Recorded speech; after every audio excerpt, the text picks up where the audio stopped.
Hello बच्चों, आज की वीडियो में हम देखेंगे ऐसे सेंटेंसेस के बारे में जानेंगे जो इंट्रोगेटिव के साथ साथ निगेटिव भी होते हैं। कुछ वाक्य ऐसे होते हैं जो इंट्रोगेटिव भी हैं और निगेटिव भी है। तो आज हम उन वाक्यों को बनाना जानेंगे कि किस तरीके से बनाए जाते हैं। तो जब यह अगर इंट्रोगेटिव सेंटेंस हो और उनमें निगेटिव भी आ जाए, नकारात्मक भी बन जाए, वो मतलब कि हमारा रहता है इंट्रोगेटिव प्लस निगेटिव। जब इंट्रोगेटिव प्लस निगेटिव सेंटेंसेस होंगे तब हम उन्हें किस तरीके से बनाते हैं देखेंगे। एक वाक्य रहता है, अगर हमारा वाक्य में सबसे पहले क्या शब्द आया होगा तो हम डू या डस से बाकी प्रारंभ करते हैं, ये सबको पता ही है। जब क्या शब्द सबसे पहले आया है, सिंगुलर है तो हम डस का यूज़ करेंगे और प्लूरल है तो डू का यूज़ करेंगे। उसके बाद में हम सब्जेक्ट रखते हैं, सब्जेक्ट के बाद हम सिंपल होता है तो वर्ब रख देते हैं। लेकिन निगेटिव सेंटेंस होते हैं तो यहाँ पर डू डस के बाद सब्जेक्ट और उसके बाद में हम नॉट का यूज़ करते हैं। उसके बाद हमारी वर्ब आती है, फिर हमारा ऑब्जेक्ट आता है, ठीक है। और अगर प्रश्नवाचक शब्द वाक्य के बीच में दिया गया होगा तब हमें सेम वैसे ही बनाना है। तब हमें क्या करना है, सबसे पहले WH फैमिली रखनी है, यानी कि जो भी हमारा इंटरोगेटिव वर्ड होगा वो रखेंगे। उसके बाद में हम डू या डस का यूज़ करेंगे। डू और डस का यूज़ कब करना है ये हमेशा आपको बताया, ये पता ही होगा आपको। उसके बाद में अब हम यहाँ पे नॉट का यूज़ करेंगे। नॉट के यूज़ के बाद में वर्ब, फिर हमारा ऑब्जेक्ट आ जाएगा, ठीक। अगर वाक्य में क्या शब्द सबसे पहले दिया गया होगा, सेम इंट्रोगेटिव सेंटेंस की तरह ही इसको भी हम बनाते हैं। बस यहाँ पर फ़र्क इतना रहेगा, डू डस के बाद में सब्जेक्ट के बाद नॉट रखेंगे, ठीक है। अगर प्रश्नवाचक शब्द बीच में दिया गया है तो भी हम वैसे ही बनाएंगे जैसे इंट्रोगेटिव बनाते हैं। WH फैमिली रखेंगे, जो भी इंट्रोगेटिव हमारा शब्द रहेगा उसकी इंग्लिश लिखेंगे, फिर डू या डस को रखेंगे, उसके बाद में नॉट, फिर हमारी वर्ब की फर्स्ट फॉर्म प्लस ऑब्जेक्ट आ जाएगा, ठीक। इसके अलावा ये दो तरीके के सेंटेंसेस हो गए। एक सेंटेंसेस हमारे हो जाते हैं कि अगर हमारा प्रश्नवाचक शब्द ही हमारा क्या बनता है, हमारा कर्ता बनता है, यानी कि सब्जेक्ट। जब हमारा प्रश्नवाचक शब्द ही हमारा कर्ता हो और उसके साथ में निगेटिव सेंटेंस आ जाए, यानी कि नहीं आ जाए, तो हम सेम निगेटिव सेंटेंसेस की तरह बनाते हैं। जिस तरीके से सिंपल इंट्रोगेटिव सेंटेंसेस हम अफर्मेटिव की तरह बना देते हैं, बस वहाँ पे नाउन और प्रोनाउन की जगह पे हु का जो भी प्रश्नवाचक शब्द है उसका यूज़ करते हैं, ठीक है। अगर हमारा निगेटिव आ जाए तो भी हमें इसी तरीके से बनाना है। जब हम नाउन और प्रोनाउन की जगह पे सिर्फ और सिर्फ हमें वहाँ पे अपना जो भी इंट्रोगेटिव शब्द है हमारा उसको रख देंगे। जैसे कि हम निगेटिव में बनाते हैं, सब्जेक्ट के अकॉर्डिंग डू नॉट या डज नॉट रखते हैं। तो यहाँ पर हम देखिए, जब हमारे ये आ रहा है ना, क्या शब्द सबसे पहले आया तो हमने डू को पहले रखा है, बाद में नॉट लगाया सब्जेक्ट के बाद। जब हमारा प्रश्नवाचक शब्द बीच में आया तब भी हमने क्या करा, डू, उसके बाद में हमारा सब्जेक्ट डू या डस, फिर हमारा सब्जेक्ट आएगा, उसके बाद में हमारा नॉट आ जाएगा, ठीक। अब हमें यहाँ पर भी यही करना है, ठीक है। यहाँ पर हमें ऐसा नहीं करना है। यहाँ पर हमें क्या करना होगा, जब हमारा प्रश्नवाचक शब्द ही हमारा कर्ता बनेगा तो सिंपल निगेटिव सेंटेंस की तरह हम बनाएंगे इसको, ठीक। जैसे कि निगेटिव सेंटेंसेस बनाते हैं, सब्जेक्ट, डू नॉट या does not, verb, object, same वैसे ही करना है। यहाँ पे हमारा जो भी WH फैमिली आएगा प्रश्नवाचक शब्द, उसके बाद में हम यहाँ पे डू नॉट या डज नॉट का यूज़ करेंगे। जब इस तरीके का आ जाए ना, प्रश्नवाचक शब्द हमारा कर्ता हो, तब हमें डू नॉट और डज नॉट को साथ में रखना है। बाकी अगर इन दोनों तरीके से सेंटेंसेस आ जाएं तो हमें याद रखना है डू या डज को सब्जेक्ट से पहले और नॉट को सब्जेक्ट के बाद में रखना है, ठीक। इतनी बात समझ में आ गई। अब मैं आपको प्रॉपर बता देती हूँ कि हमें किस तरीके से यहाँ पे इसको नोट्स बनाने होंगे। नोट्स बनाने के लिए हम देखते हैं सबसे पहले यहाँ पे, यदि प्रश्नवाचक वाक्य नकारात्मक भी हो तब बस सब्जेक्ट के बाद नॉट लगाते हैं। बाकी बिल्कुल प्रश्नवाचक वाक्यों की तरह ही इन्हें भी बनाते हैं, ठीक है। ये भी प्रश्नवाचक वाक्यों की तरह ही बनते हैं, इंट्रोगेटिव प्लस निगेटिव, यानी कि हमारा वाक्य इंट्रोगेटिव भी, हमसे क्वेश्चन भी पूछ रहा है, साथ ही साथ में कोई नकारात्मक शब्द भी उसमें आ रहा है।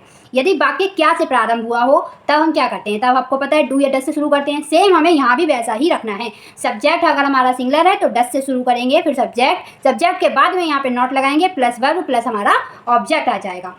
इसका हम एक एग्जाम्पल देख लेते हैं। क्या मीना पढ़ाई नहीं करती है? तो सबसे पहले मीना सिंगुलर की बात हो रही है, थर्ड पर्सन सिंगुलर की। मीना है यानी कि डज, फिर सब्जेक्ट हमारा आ गया मीना, उसके बाद में हम नॉट लगाएंगे, फिर क्या नहीं करती है, स्टडी, ठीक। तो डज मीना नॉट स्टडी आ जाएगा। अगर हमारा सब्जेक्ट प्लूरल है तो हम डू से शुरू करेंगे और सब्जेक्ट के बाद में नॉट लगाएंगे।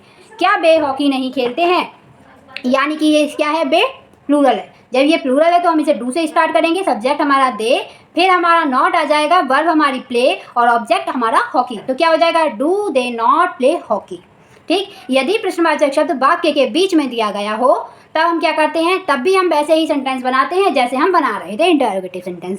सबसे पहले WH फैमिली, सब्जेक्ट के अकॉर्डिंग डू या डज होता है, यानी कि हम सिंगुलर की बात कर रहे हैं, यहाँ पे डज आएगा, प्लस हमारा subject plus not plus verb की फर्स्ट फॉर्म और ऑब्जेक्ट आ जाएगा। एग्जाम्पल, वह यहाँ क्यों नहीं आती है, तो ये हमारा वह यहाँ क्यों नहीं आती है पता चल रहा है किसी एक की बात हो रही है, किसी एक लड़की की बात हो रही है, ठीक है।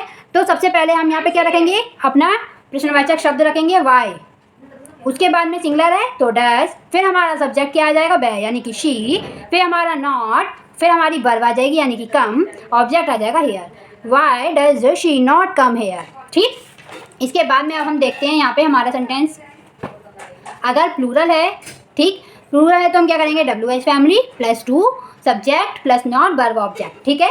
एग्जाम्पल देख लेते हैं, तुम वहाँ क्यों नहीं जाते हो, यानी कि WH फैमिली का वर्ड आ जाएगा क्यों के लिए वाई, फिर हमारा डू, तुम की आ जाएगी यू, फिर नॉट, वर्ब हमारी गो, ऑब्जेक्ट है हमारा देयर, ठीक। जब वाक्य में प्रश्नवाचक शब्द ही कर्ता हो, यानी कि प्रश्नवाचक शब्द हमारा क्या बन जाए, कर्ता बन जाए। जैसे कि लास्ट में मैंने आपको समझाया था कि सेंटेंस अगर कोई है उसमें जो प्रश्नवाचक शब्द आ रहा है वो ही उस काम को कर रहा है, तो यानी कि वो हमारा सब्जेक्ट हुआ। जब प्रश्नवाचक शब्द ही हमारा कर्ता होगा, उस कंडीशन में हमें कैसे बनाने सेंटेंस, उस कंडीशन में अगर सिंगुलर है तो यहाँ पर सब सेम अफर्मेटिव की तरह बनाते हैं, ठीक है।